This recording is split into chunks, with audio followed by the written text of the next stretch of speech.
for doing this. All right, my friend, let's do it. I'm excited. I'm excited.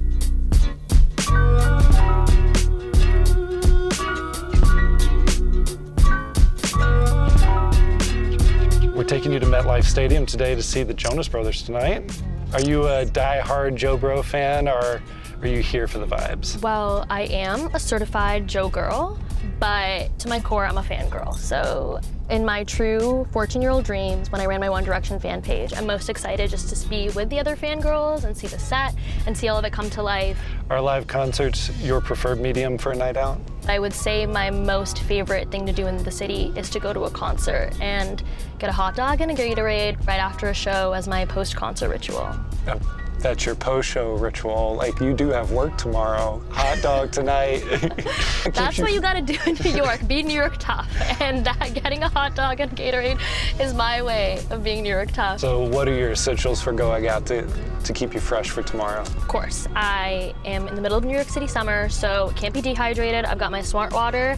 I've got my EOS Lip Balm. Thank you, So Young, for putting me on these. Some perfume, a lot of mini perfumes, because I do not want to smell bad. That's my biggest fear. And blush. You co-founded Gen Z consultancy Juve at 18.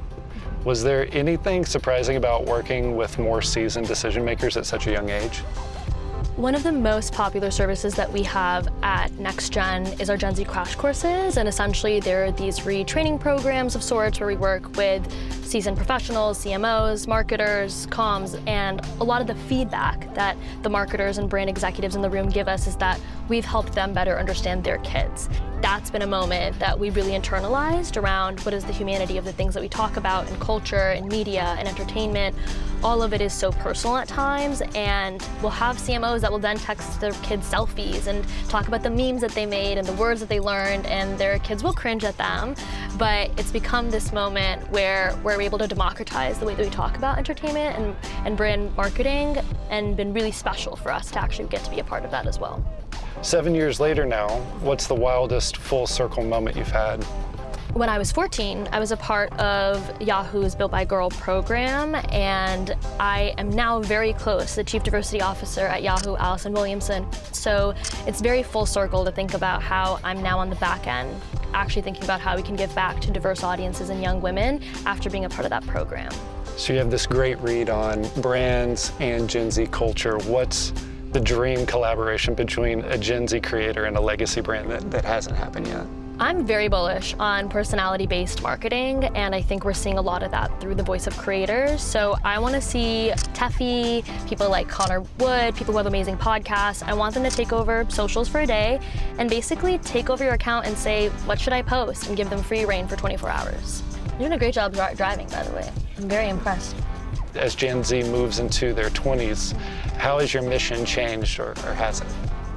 We were built around this ethos that instead of talking about young people, we should be talking directly to them. And I think being at UTA has further reinforced how critical it is to include the communities that matter to us and the conversations that we're trying to build. The most recent example is the work that we've done with Bad Bunny's Puerto Rican residency, and actually had Method take over the bathrooms all across the residency, who's been a client for a long time, all with a Hispanic-led team that actually brought that to life and was talking in Spanish on the calls.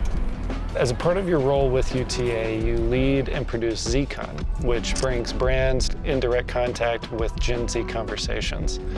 At this year's event in LA, what's one of the big themes you expect to break the brand's current mindset? Well, I'm very excited about the way that ZCon will show up this year. This is our third time doing ZCon. We're bringing it back to LA. It's the first ever conference with only Gen Z speakers. I think I'm most excited about the way that we might do ZCon debate this year.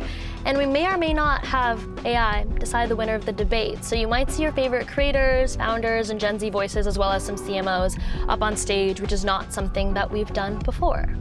At Cannes, we heard the word authenticity about 1 billion times, almost to the point of it being inauthentic. Do you think that's attributed to Gen Z influence, their full buy-in on brands, and also maybe their sensitivities?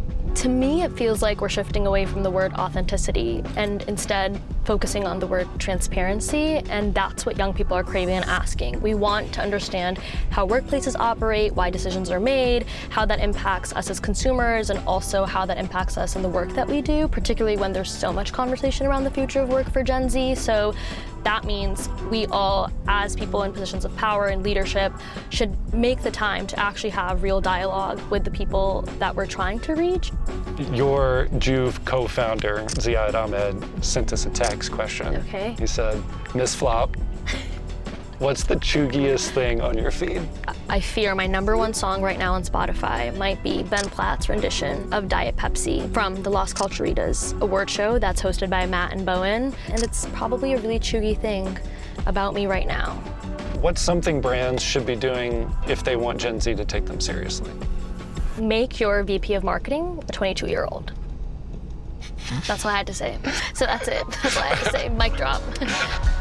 I read a post of yours the other day that said, what matters in life and what should guide us in marketing are values, impact, and morality. How do brands balance capitalistic endeavors with the common good? I think in traditional business, you're taught to value your metric of success in terms of your consumption behaviors and selling products to your consumers. And while that's incredibly valuable and important because that is what sustains a business, the difference to me is around investment and incentives, and how do we actually measure other positive externalities that brands and businesses bring in. The future of business to me is being community first, and that is part of how I wish brands would measure their successes, the community, the niche interests, the fandoms that they build, and not just against the way that they value one-off consumption behaviors and consumption patterns, because the retention of those are so much smaller than the actual long-term effects of people buying into your brands. So this is the last question we ask everyone. What's a fear you've overcome recently, and how has that allowed you to drive forward and pursue your passions? Great question. For me, I think I've gotten over the fear of what's next. I am the proud child of immigrant Pakistani parents and the first in my family to go to college, and I think I spent a lot of my time in my life figuring out all the answers ahead of time. Since I was 14, it was getting into a good school, it was getting to do a job that I loved and was fulfilling and could be stable. The biggest shift in my mindset has been that of being present and of gratitude. And in Arabic, when we say thank God, the translation of that is alhamdulillah. And I think there's been a lot of moments in my everyday, in the big moments and the small moments, where I just pause and I reflect and I think that I'm so grateful and so blessed to be where I am. How can I be more present? How can I actually hold on to the gratitude that I have and say alhamdulillah? Thank you so much, Ryan and the team. I'm so happy to be here and excited to sing my heart out. Thank you. So wait, what's chuggy mean? Basic, cringy, kind of millennial. It's fine. It's fine, dude. It's taken. It's fine.